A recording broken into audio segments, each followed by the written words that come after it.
Alrighty, welcome back. I'm Teeaboo, and it's one day later, and I'm watching more Vinland Saga. This is the way that I want to do it. I have had a lovely day in between.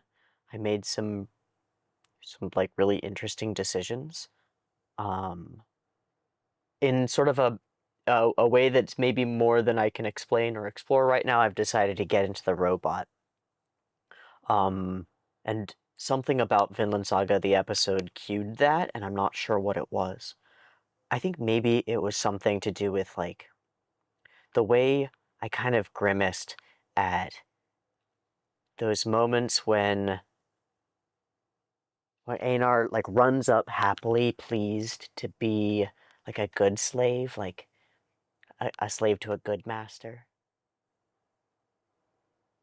Something about it scratched me, and it was that, and then some songs that I listened to and some lyrics that I heard, and it all coagulated into making some choices.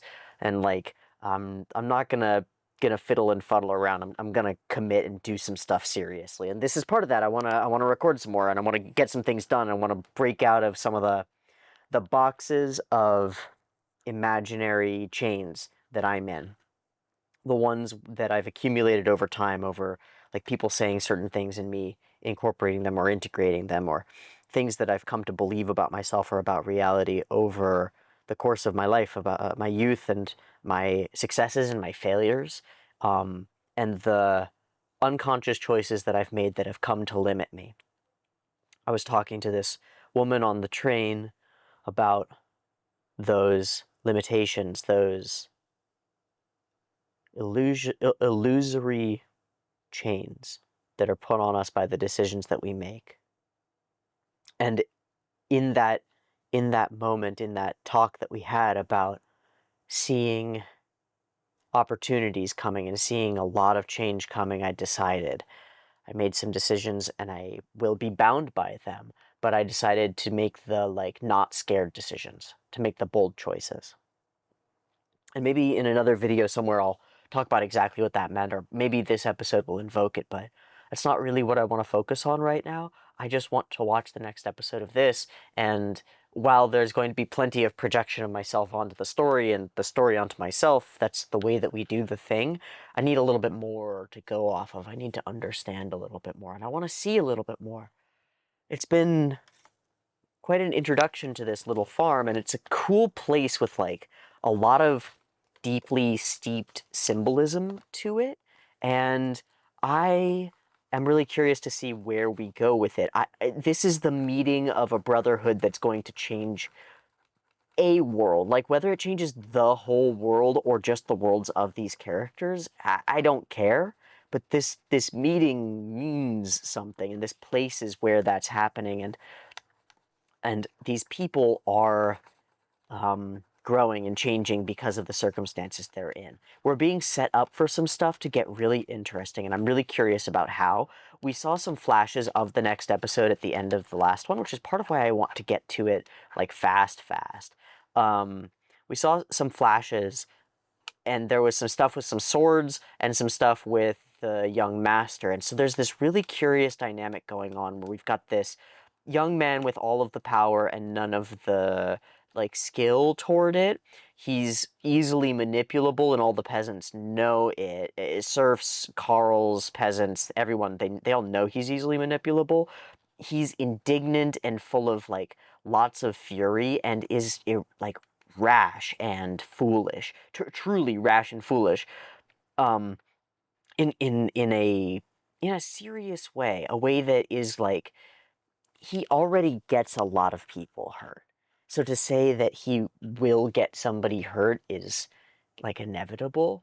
We already see how he treats the girl, like knowing what she's doing and taking advantage of it. He, we see where his ego is, and we see how foolish and fucked up he is. It's just a question of what shoe drops, or what last piece of straw breaks a camel, because there are a lot of camels being set up. There are situations going on where life could be treated flippantly. The fact that they are the master's property means that nobody's going to touch them, nobody's going to kill them because they're worth something. Unless, like, the kid can break a vase in the house and say his apologies and it'll be fine, and a slave is kind of a piece of property, it's kind of a vase. Like, some free men aren't going to do that, but they could sure make something happen if they wanted to. So there's a spooky situation, and it's kind of just the nature of having people with significant power over you. Like, I don't know about you, maybe you live in a great circumstance, but where I live, I could just get kicked out. You can just get kicked out of the place that you live for essentially no reason, and that sucks. That sucks. And there are lots of legal and straightforward protections that prevent you from being destroyed by that, but still, that degree of power, to not have it in your own hands, man, that sucks. That sucks. Or to not own your real property and to have a bank own it, and to know that if you slip just a little bit, it disappears. Whoo! That's scary. This position that these characters are in is one of being powerless, one of being stuck in a situation and not having any ways out. And I know that feeling even though I've never been a slave. I know that feeling, and I think you probably do too, unless you are way, way beyond the level of privilege that I have. Because I have some serious privileges that I've experienced, and yet stability is not one of them. Um, so I'm curious if and how you might find yourself relating to this experience of being stuck and feeling like no matter what you do, the reins are held by someone else, so why does it matter? Why try? Why change anything? That really sucks. It is a self-defeating mentality that will tear you apart and has torn me apart multiple times over my existence, and I've like delved into that pit and come out of it a couple of times. And the thing that has allowed me to come out of it is trying. Is like, well, what if I could create some small scale change in the world, and biting off little pieces and seeing how much I can change them, and then it actually happens, and giving myself the space to observe it. But where are the roads and opportunities for that here for our characters? I don't know. Maybe in strange action. Maybe in violence. Maybe it'll be based on circumstance. Because there's a world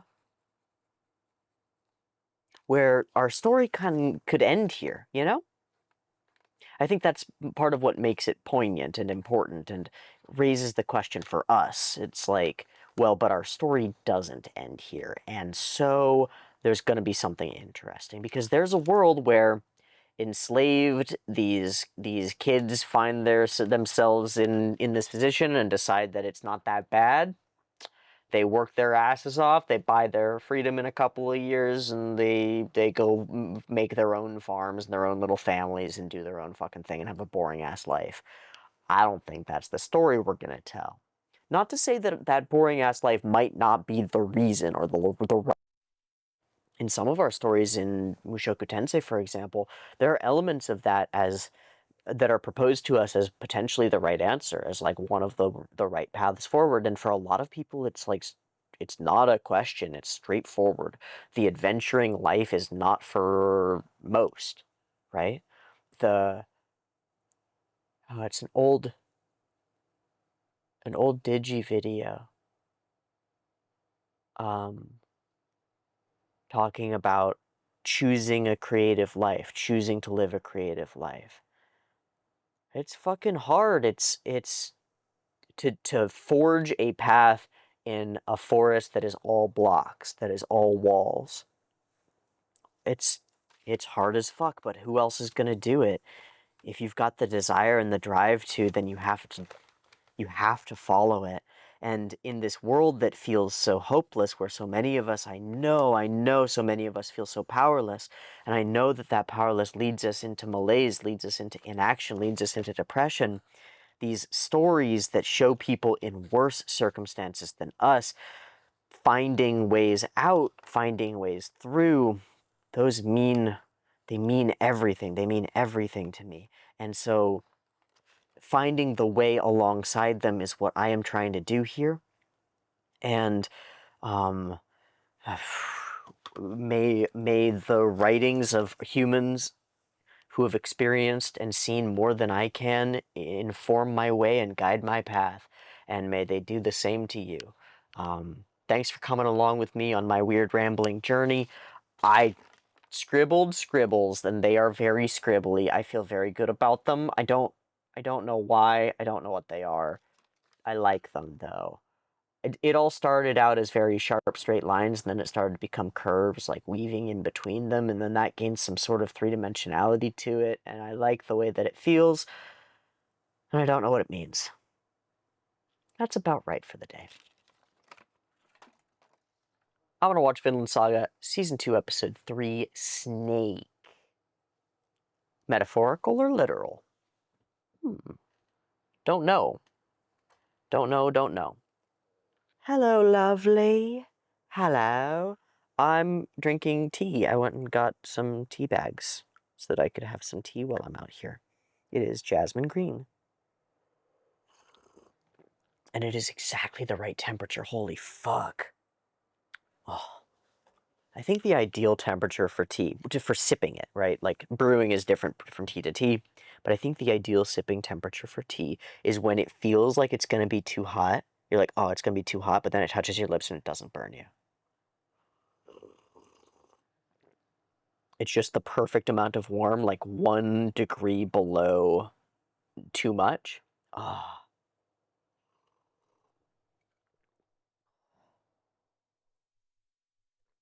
So, we've left off with our characters heading home after their first big, real day of work. Einar's first. And on the way, enraged by his treatment at the hands of the freedmen who are nominally above him, he goes to speak out and is told not to by Thorfinn. Unclear whether that is from experience, like actual experience in this place of not speaking up, or simply his trauma limiting his experience, limiting him to be like, well, I take care of my shit and nobody else is ever going to take care of me, and I'm never going to talk about nothing bad that happens because bad things just happen to people. That's what it is, what it is, man. And Einar is a little bit more on the it is what it could be side of things, which is the vibe, right? But he doesn't know anything. He doesn't know what it is. That's our problem. Okay, one way to phrase it at least. I came up with a couple yesterday. Thorfinn knows what it is. He knows how shit is. He's seen it, right? It's bad. And his attitude right now is like, that is what it is. I ain't doing nothing to change it. I will be swept up along with it, and if it kills me, it kills me. If it burns me, it burns me. If I get tortured and beat, I'll get tortured and beat, and it's fucking whatever. And Einar is like, but it could be so cool and great. We could have a friendly relationship with our slaveholder. It would be fine. Well, things will go well. It'll be good. It is what it could be, but he doesn't know what it is. Not quite. He learned a little bit on his journey and in being enslaved, but not to the same extent, not to the same dramatic, traumatizing level. So maybe we'll see some of that come into play as these two characters clash a little bit and figure out how they can move forward together. But Einar didn't say anything to his master because he saw the girl.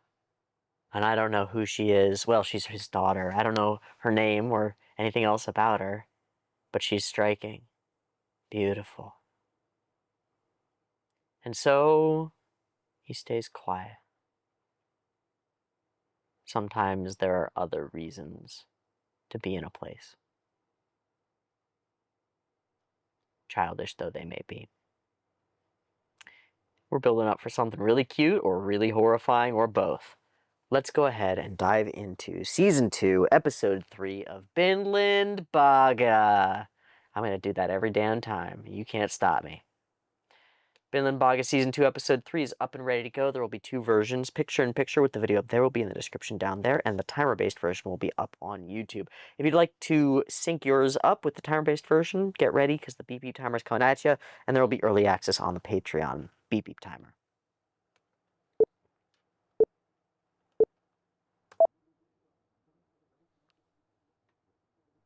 Okay, so we're still with these guys.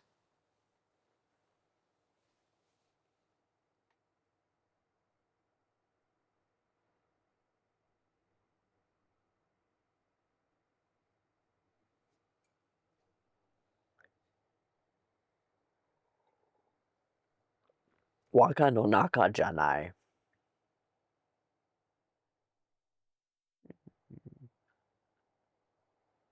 What is this place?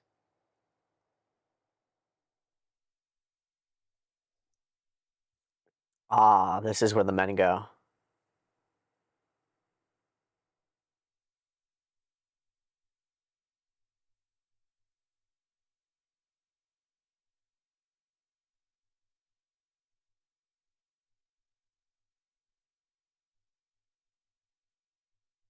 That's one way to resolve it.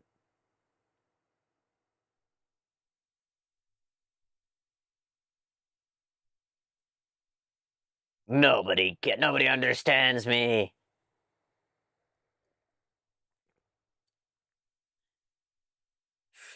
Says the most Dunning-Kruger boy.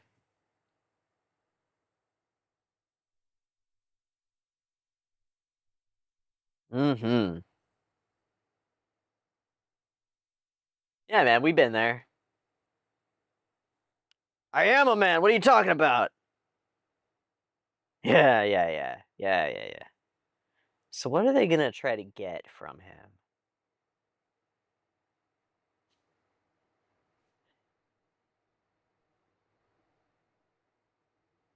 Oh, they've got, those are their names?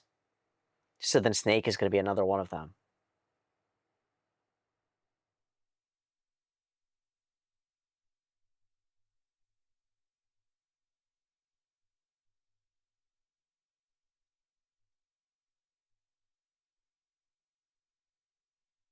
Yeah, he has a sword. Everybody's just watching.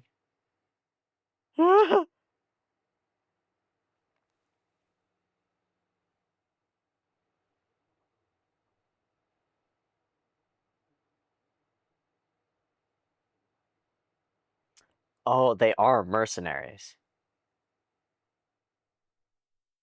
My guy.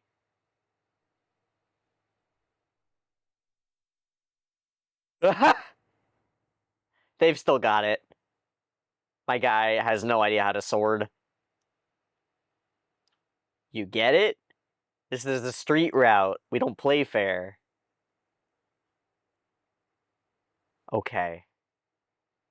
They're just kept around and kept happy so that... Oh, yeah. He's never been beat. Undefeated, motherfucker.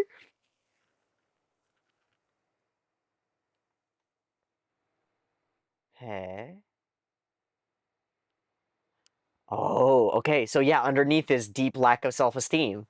Understood, right? He knows he's a fucking idiot. I need to test if you still got it. Yeah, you just gotta do some crazy shit, right? You just gotta prove yourself. Gotta go find the meanest, biggest fucking guy and punch him in the stomach. You're not gonna go try to hurt Einar. No.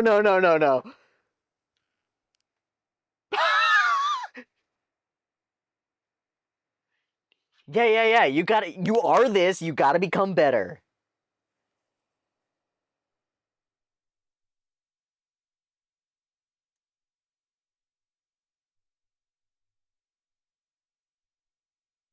See, but they could do this to, like, you just gotta steal a bunch of stuff from your dad and give it to us, but then they'll get in trouble.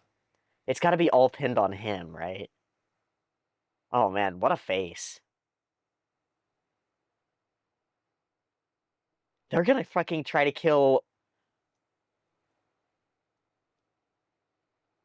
They're gonna fucking try to kill Einar. He's the newest slave. Whoa. This shift.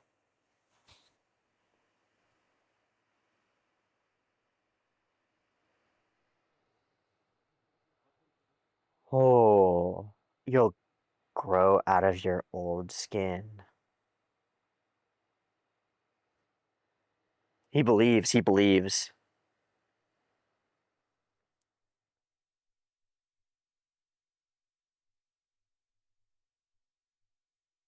The idiot slave. The facial expression shift has been amazing.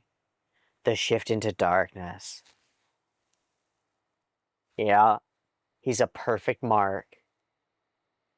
Yeah, but you don't know that he's he's created like a 1% loyal fucking death dealer machine. You're fucked if you try this stupid shit. But what can he do? Thorfinn won't act. Unless we've built something that'll make it happen. Like what could we do to manipulate Thorfinn into stepping up to save Einar? I don't know. I don't know. I don't know if it's there yet.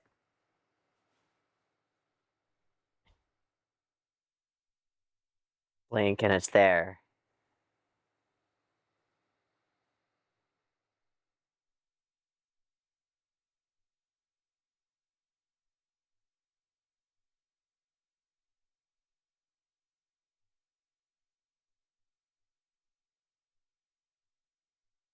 That transition's so cool.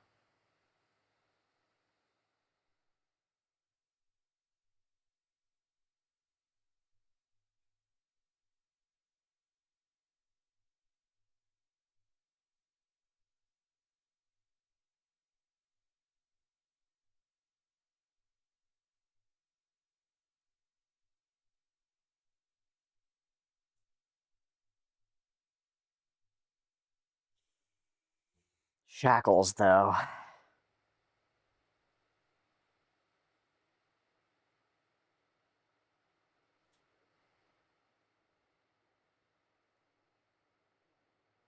Oh, that's gorgeous.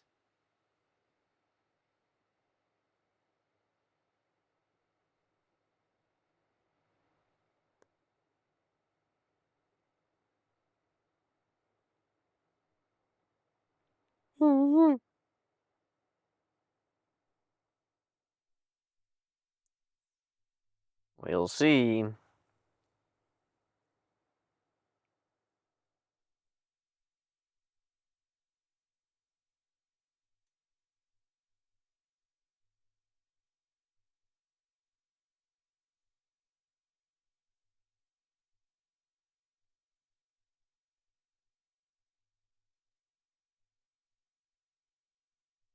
Um,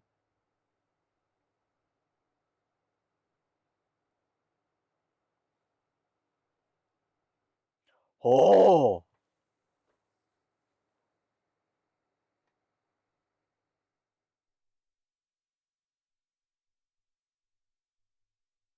Whoa, whoa, whoa.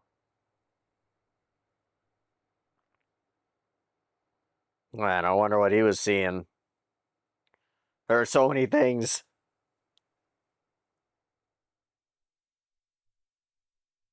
Holy shit.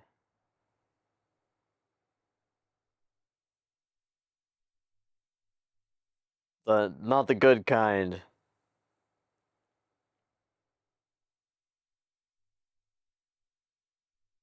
Fuck.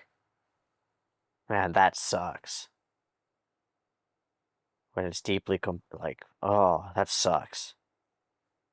That feels about right, though.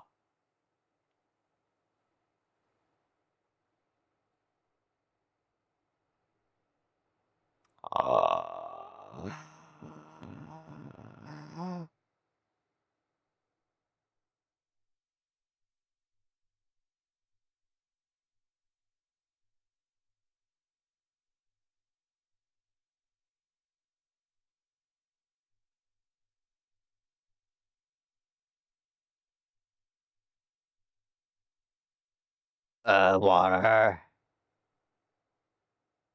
I really like her voice. They just...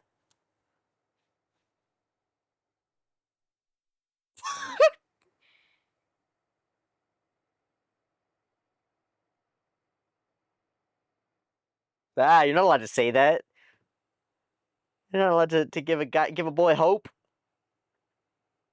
Yep, it's my heart. It's my heart. Yeah, it's exploding. We keep holding on Thorfinn while this is happening.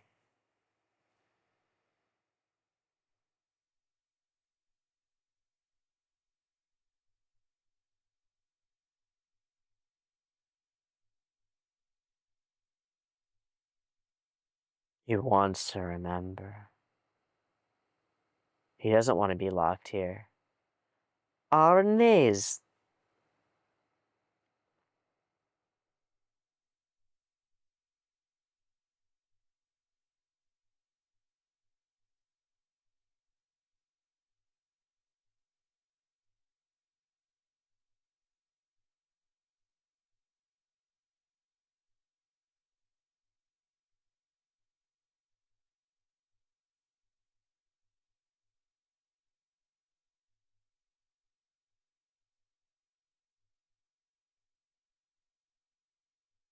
Hmm.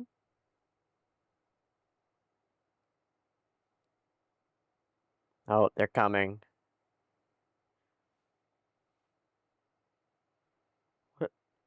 Oh?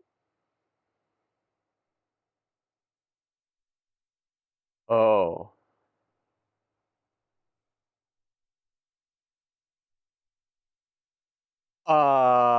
What precisely does that mean? I wonder. Hello! Yeah, totally, bro. Is she the one they go visit? I hope not.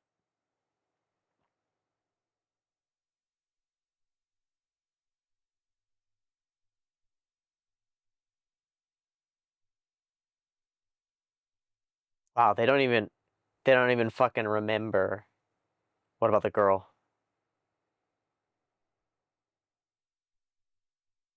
Okay. Two burbs. Do, walking to our death.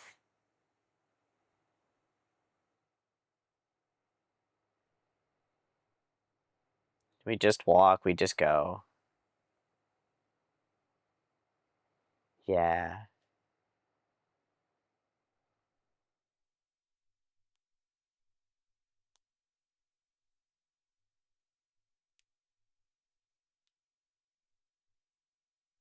Yojimbo da.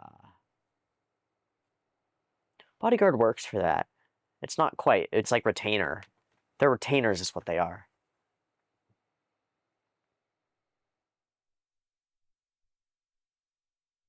Man, that's gonna be so crushing. That's gonna be so crushing, man. Ah! Oh, you're such a good boy.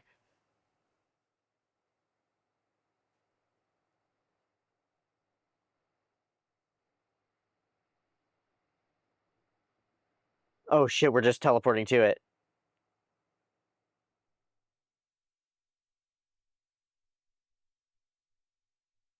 Fuck, we're doing it just here. There's nobody around. Our chances are low. Thorfinn would have to act. He's gonna kill them. They're gonna try to kill them both? Just hit him. Yeah, you're here to be target dummies.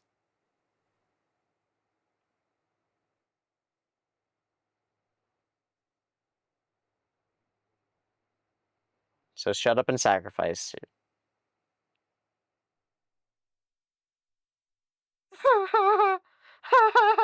Yeah, that feeling of being powerless is like right there, man. Hey, yeah, we got a game to do. We got a game to play, and you're it, bitch. Fuck. You know he's not. You doesn't work that way, man.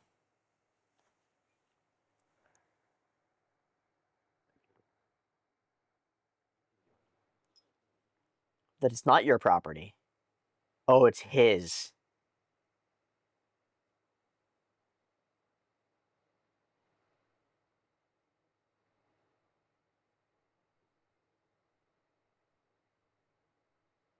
Hey, Thorfinn! Smart kid. That's right. That's right. Yeah, but now he's stuck. You must be scared. This guy sucks.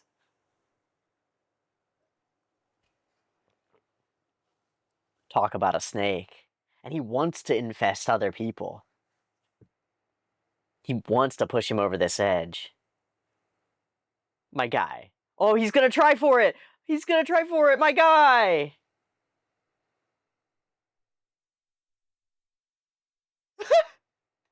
He's looking at you like you're insane, because you are.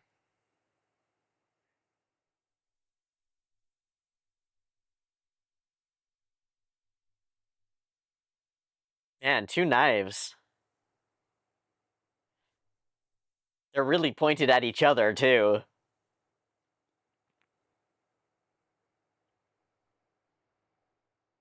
This goes really bad if Einar actually hurts him. Thorfinn? Yeah, it is. Oh.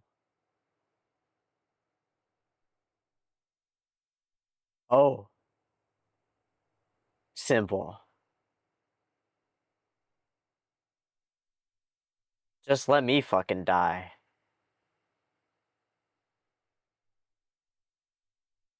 Oh, that is not what I expected. Actually, in some ways it is. Of course that's what he wants. Damn.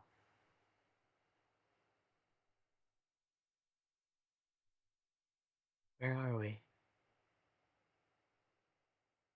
Is this the master?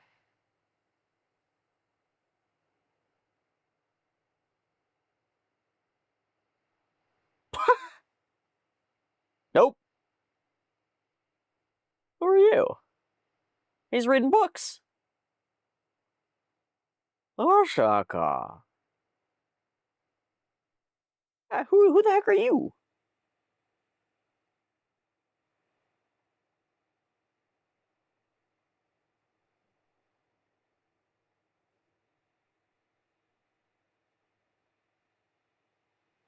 Who the fuck is you? You has a sword. Pretty sick sword, too.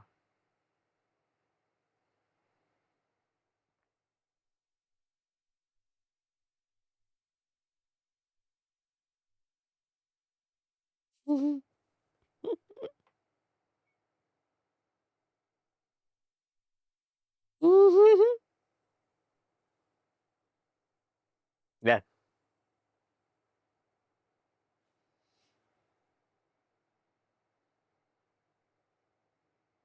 Go back? Is he arriving to this? Is he in charge here?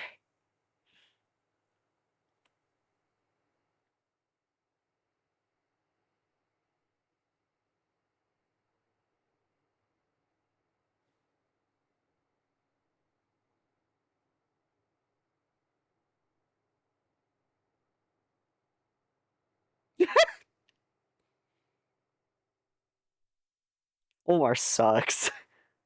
This guy, Fox guy, is worse, though.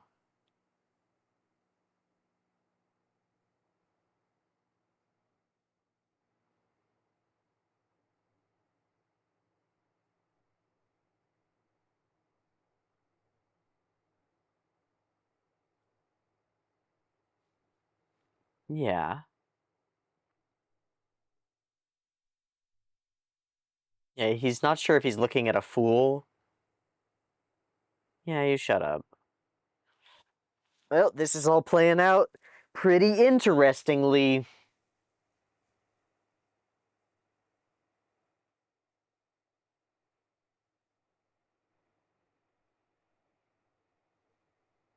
Hmm.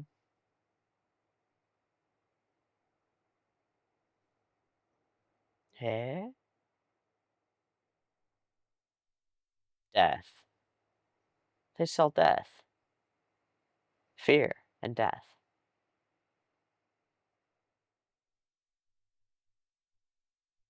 Yeah. He knows. But his eyes are closed. Still. Not everyone, man. No, man. Oh.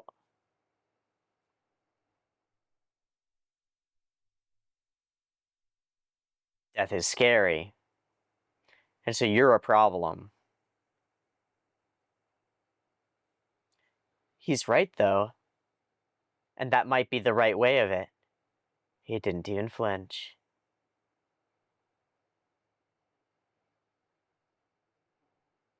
You'd like to prove that, wouldn't you? It would make you feel less like a fool and less like a scaredy cat, huh? He's a classic bully. He wants to cause his own damage to others. Oh shit, he is arriving here. Why will he stop this?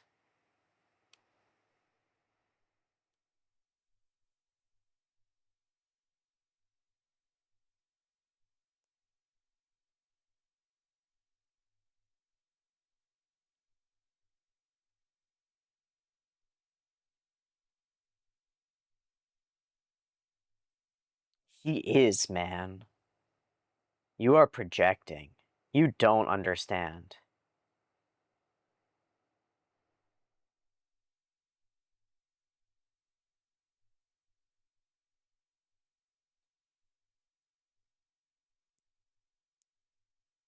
Stopped.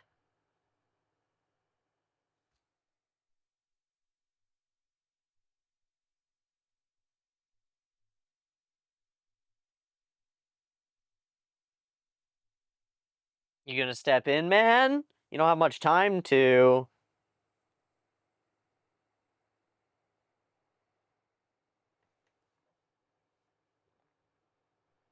It's coming for us all.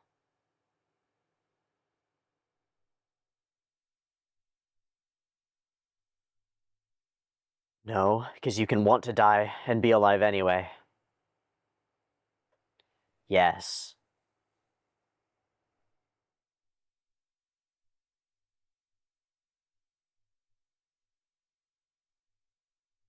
That's fair.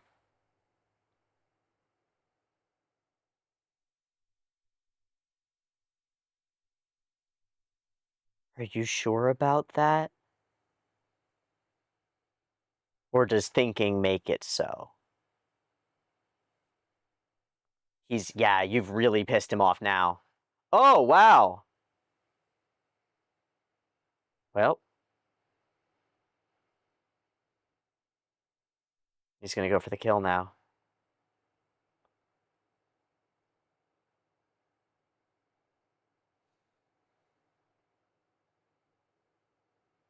Yeah, they're all caught. He is in charge here. Show me fear. And now we've got an enemy forever. Oh, yeah, fully caught. So he's heavy. Holy shit. Fully caught in the act. This guy has real charismatic power. Aniki. Yeah, but he's the snake. Is he gonna hurt him? Yes.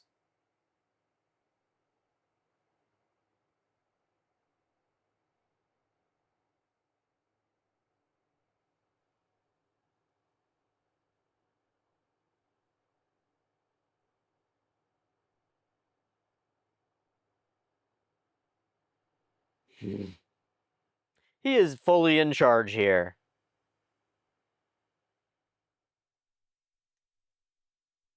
Cool. That was tense. That was tense and intense. But the fascinating part of it is Fox, right? Thorfinn, like, the belief that he has is founded in the reality that he's experienced, and it's completely understandable why he has it. So is Fox's, and Fox's is wrong. and he's come up against an obstacle to that, and it's antithetical to his worldview, and so it's his enemy, and he must destroy it. It's a game for him until it's not, until he realizes that Thorfinn's serious. He must make him fear, because otherwise, he knows himself a coward. Because he believes that all fear death, everyone, and that's how he, like, pats himself on the back about it. No, but this is right, though. Like, the suffering, the step-by-step suffering is the thing. It is the right.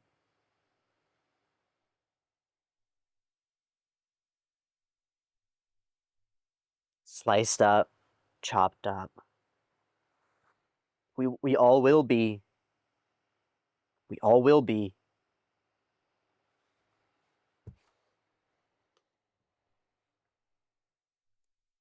I'm gonna skip the. I'm not gonna do the.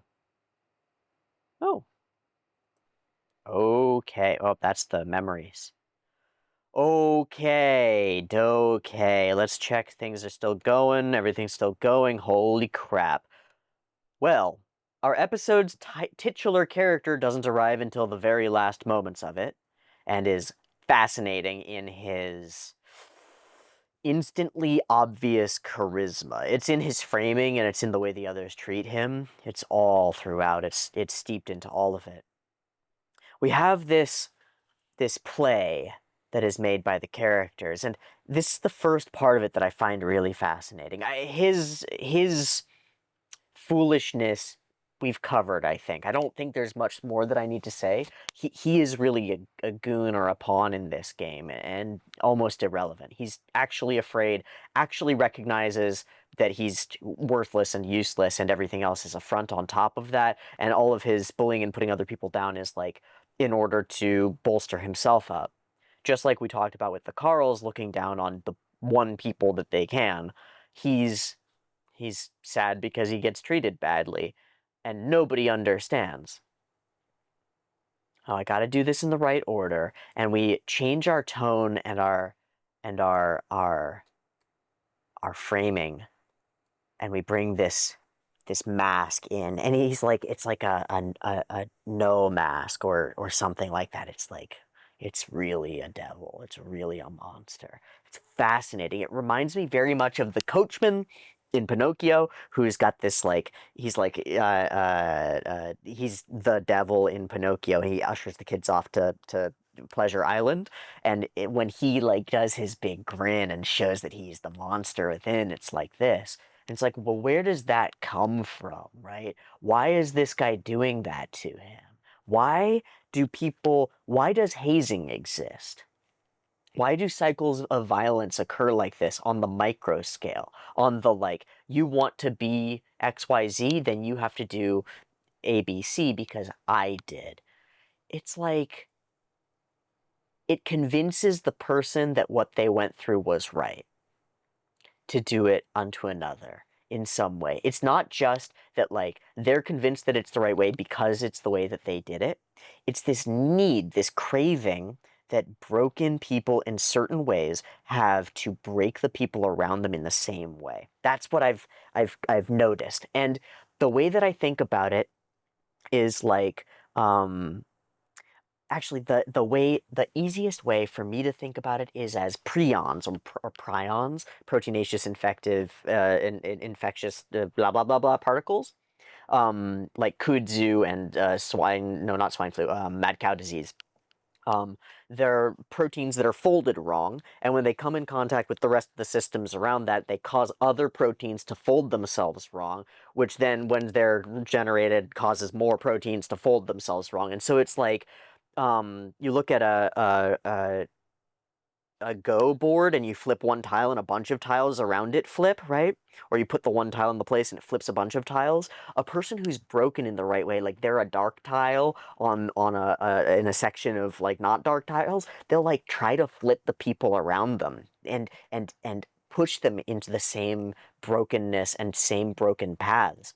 I see it all over the place in all sorts of ways. You see it in military families. You see it in violent and abusive families. You see it in violent and abusive individuals. You see it in the particular types and forms of emotional damage that people experience, and the ways that that emotional damage makes them circle around, try to avoid becoming the thing that has caused it to them, and become exactly that thing again. It can be broken by awareness of it. It can be broken by like stepping away from it and stepping away from your desire to manipulate and your desire to change people. You can break it by recognizing it in yourself and by overcoming the actual trauma that's actually defining your actions and actually making you do those things. But I've seen a lot of people who wear that mask that's like, there's true malice to it, and yet in the person's mind it comes from a place of doing the right thing for them because it was the right thing for me. It's like, I overcame my trauma and I'm strong because of it. Story I've told myself. You need some trauma in your life too, and I'll deliver, man. Let me deliver that shit. Hmm. Hmm. Interesting. Interesting. And then it serves to do that sort of pat on the back, like everything I went through was the right way because look, it's working for this other person too. I'll take credit for their successes as they succeed past the struggles that I've given them.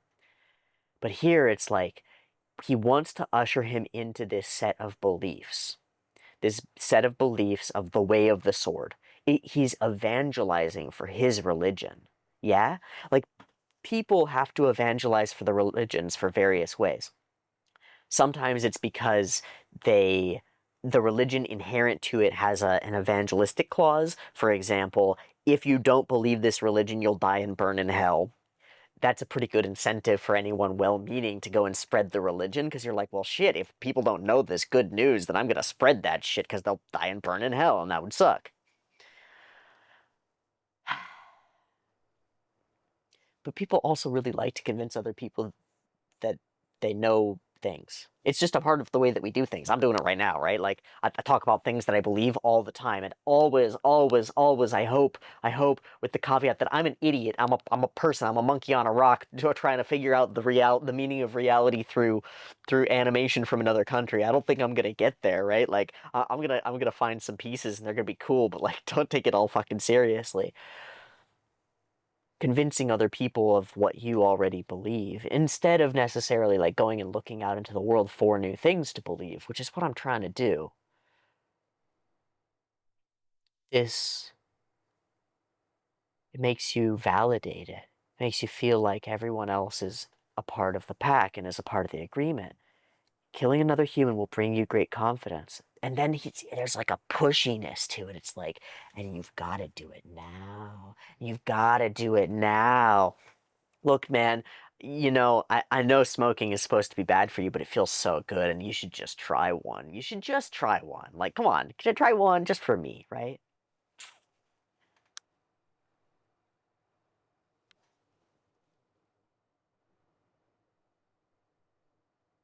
Once you've learned how easily it's also so paradoxical, right?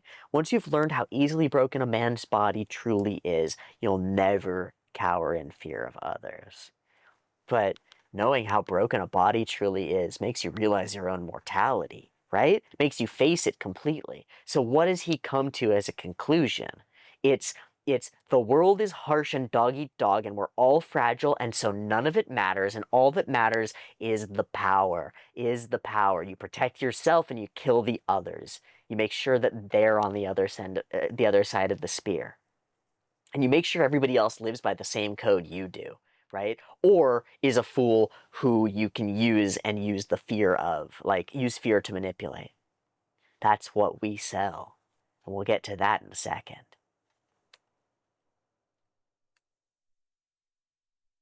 But who? Well, come on now. Men who aren't men. Men whose lives aren't their own.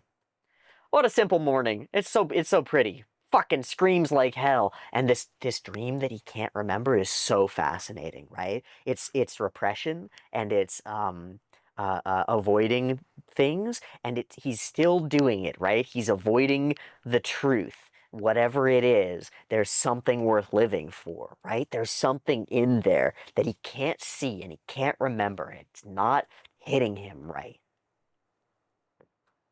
I was dreaming. And he spends this whole time hand over face, and he barely sees her, but we focus on him throughout those scenes. She's beautiful, and they speak. She's not his daughter. She's his handmaid. And one must question, what does that mean exactly? Because it could mean something very heartbreaking. Like maybe he's keeping her around because she's cool, and he likes the way that she hangs out.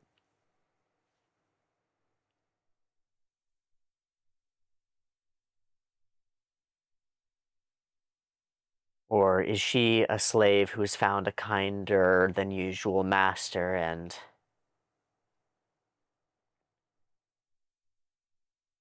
makes trades, reasonable trades, for safety and security, comfort even? I don't know. We'll find out.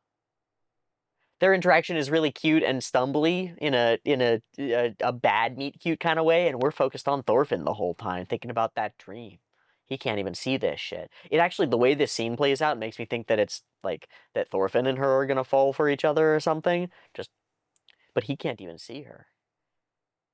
Our guy Einar is kind of cute, and then becomes a little bit suave with like, ah, yes, a proper lady. Then finds out that is not the case. Slaves plotting, birds flying. I feel like that's a symbol that's changed because it's the two of them together. I don't know what to read into it though. This tromp down the beach feels like death, obviously, because it's coming. And suddenly we're here. I love that we just flash here to the revelations. Like, wait, what? Oh yeah, no, you're here to fucking die. That's what you're here for. We've got the laughter in the background. You kill him, I have to pay for him. Oh, and now you're making excuses, and now you're making excuses. So he goads him, and he goads him. He's pushing him, and he's pushing him. Why does he need him to do it? Why does this bully want to make another bully? He's convinced that it's the right way to be, and you should be too. Everyone should be thugging and gunning. Fuck, man. So Einar makes a choice. Thorfinn, run. I'll do it. Tackles him, and it's an awesome fucking choice from him. Doesn't land at all. Has nothing to fight for. No reason to run. Hey, buddy, don't move. He wasn't planning to. And after watching this stupid struggle, which is stupid, like this is a boy child who has dueled to the death with real warriors repeatedly, right? No jokesies. Who is the killer, right? The assassin man.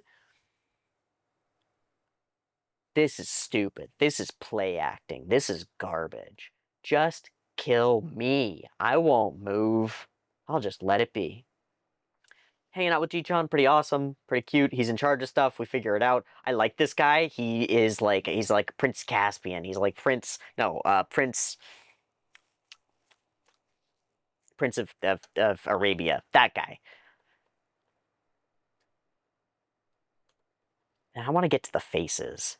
Because we come up to Thorfinn. He says, cut me down instead.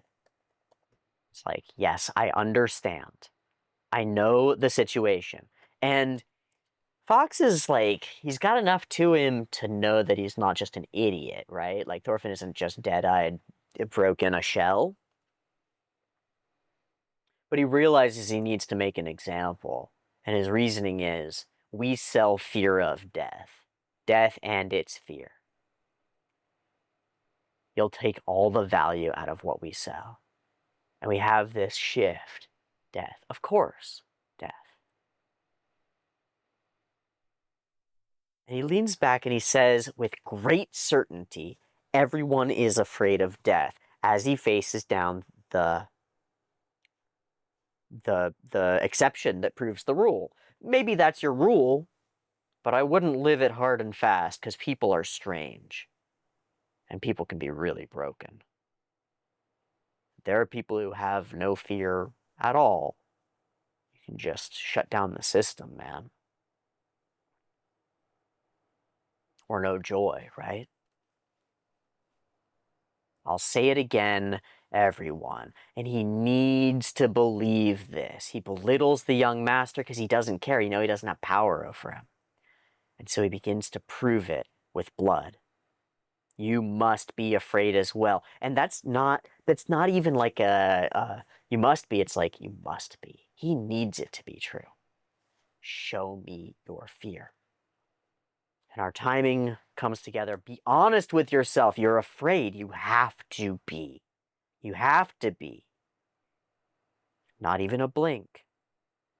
And then he speaks. Why do we have to fear death? Are we alive because we don't want to die? And that one has a clear answer, no, because you can want to die and still be alive. The living thing just is. And then, does something good come from living? And his answer is, I don't think so. It hasn't for me. And that's fair. And that is what it is. And Thorfinn knows that it is what it is.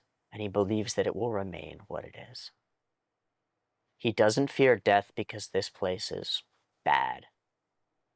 And it's not going to change. There's no way to change this place. The fact that it hasn't yet means that it will not. And for years, Leif Erikson has been chasing him. And across the globe, interesting and odd occurrences are happening that have repercussions that he can't see. Not one good thing has happened. Maybe. Or maybe you can't see good things yet. I wonder what will change this. I don't know. The absolute fear. Holy shit. That's a way to introduce a character as somebody having authority. Freaking cool. And I think that's freaking it, you guys. We have escaped death by the ring of the bell. Snake comes in. The young master is not a killer, and our characters are not killed. Slice the fuck up, though. Slice the fuck up.